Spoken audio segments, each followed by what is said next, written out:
Hi, welcome to Draw Tip Tuesday. My name is Koosje Koene and I love drawing.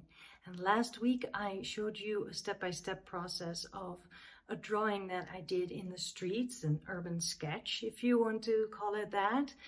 And I finished it just when it started to drizzle. But every time I looked at the page, it didn't feel quite finished. So I went back to it because there's one thing that I love very much, and that is the feeling and the look of colored pencil on top of watercolor. So I kept thinking something needs to happen to this page. It needs more texture, depth, whatever it is. It needs a little bit more of me in there. So that's what I will be doing today. I am using my favorite colored pencils. Mostly they are Caran d'Ache Luminance colored pencils, and I choose colored pencils that are soft and vibrant in color. I don't think you can really enjoy the process of layering colored pencil on top of watercolor when you have very cheap, hard colored pencils. The first part of this video did not record, which is a bummer, but still you can see the process of building a little bit more on top of a watercolor wash. Even though I quite like the page, you know, it was done quickly and I was getting cold and it was drizzling, but I feel like it can still use a little bit more depth and a little bit more color. So what I am doing is deepen the colors a little bit, make them a little bit more lively perhaps. So I'm picking a few colors that are sort of matching the colors that I used with my watercolor. I'm not looking to fill in the color inside the lines. I'm looking for where I can deepen a color a little bit more. And I like how the creamy texture of this particular colored pencil can really give that extra layer to your drawing.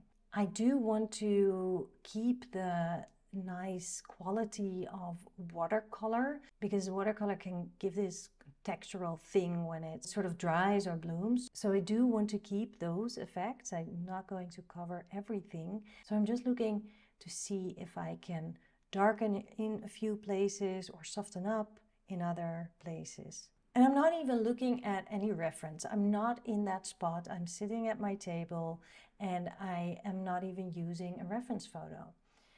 The photo that I took, I could use it, but I actually just want to have some fun with the drawing as it is now, because now it's mine, you know, I don't need the photo anymore. This is my interpretation of that place, and I have already indicated in my first go in this drawing where the darks are, where the lighter bits are, and everything. So I'm just going to sort of let the drawing guide me, basically.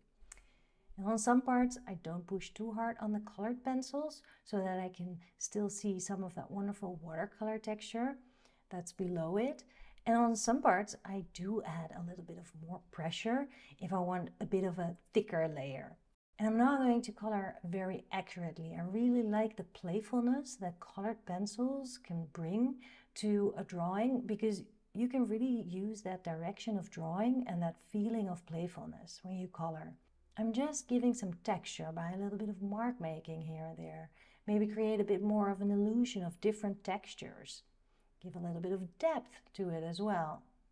I like giving a bit of a rougher, darker shadow on the ground as well with colored pencil. And I think if there is one thing that I learned this year from my students when I was teaching in-person workshops, is that people are a little bit afraid to play. And by that, I mean that I have seen people trying to be too accurate, trying to really get it done so well to get it right. And I get that, I understand it, but if you let go of the idea that everything needs to be accurate or it needs to be exactly the way you see it, which is kind of impossible anyway, if you let that go, then you're giving yourself so much permission to play and to decide whatever feels right for you at that very moment. And to decide that you might want to use a different color than you see, or that you want to leave out bits and pieces, that you don't want to color the background at all, or that you do want to color the background, that you want to add people in the foreground, whatever. I think part of being an artist is learning to own your decisions. And you don't have to be sure about these decisions. You don't have to be convinced that you're doing the right thing, but you're trying it anyway. And that helps immensely to give yourself permission. And giving yourself permission to come back to a drawing, like I am doing now, is also one of those things. Like, well, every time you flip through your sketchbook and you see something about it, it doesn't really feel right. It feels like it's missing something. Work on it. Why not? Have some fun with that. Make it a little bit more textured or layered. This is all your sketchbook and you get to decide what you do with it. And that doesn't mean that I am encouraging you to go back to pages to perfect it, because that is an endless story and it's never going to happen.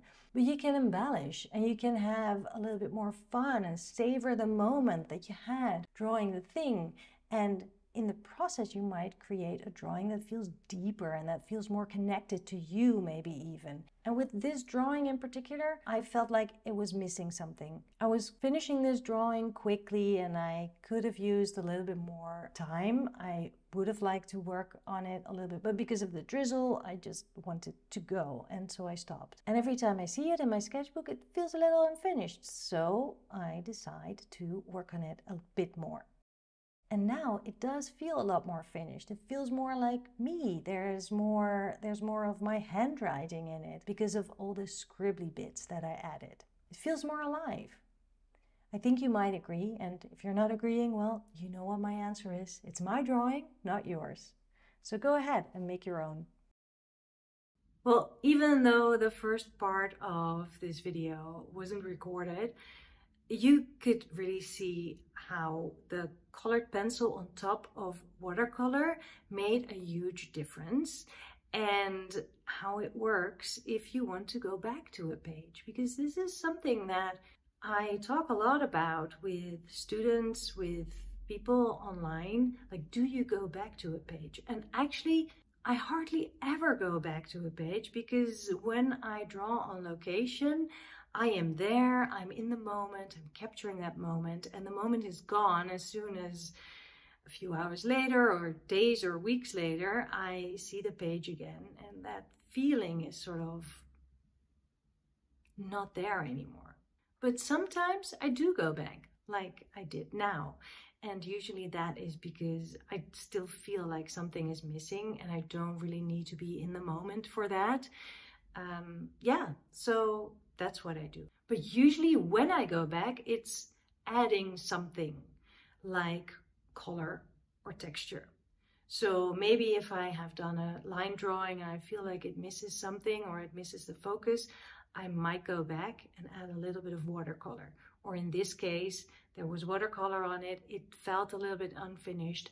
I wanted to add more texture. But what I don't do, and I do know that a lot of people do that, is take a picture on the spot, because I only did half a drawing, and then back home I will use that photo to finish the drawing. I don't enjoy that at all. There's nothing wrong with it, it just doesn't work for me. So that is to clarify and to answer the question, do you ever go back to a sketchbook page? Well, I hope you liked watching the process and that this makes you think a little bit about your sketchbook habit and about your drawings. And if you want an assignment, then I would say go back to your sketchbook pages. Look back at the sketchbook pages that you did all year. Those will be a lot, I think. And if not, then still, it will be really fun to look back at them. And maybe if there's one page that really stands out to you that feels unfinished, maybe all you need to do if it's a portrait is like add some red cheeks or something like that. So go back to your sketchbook pages, see if there's anything that you could add to. You don't have to, but if there's anything that feels unfinished, see what you can do about it. Have fun. And of course, don't forget to subscribe to this channel and think about maybe buying my book if you haven't already. and joining my Patreon. I will put the links below this video and also the reasons why. I'll put all of that in the comment box below this video. I'll see you next week. Bye!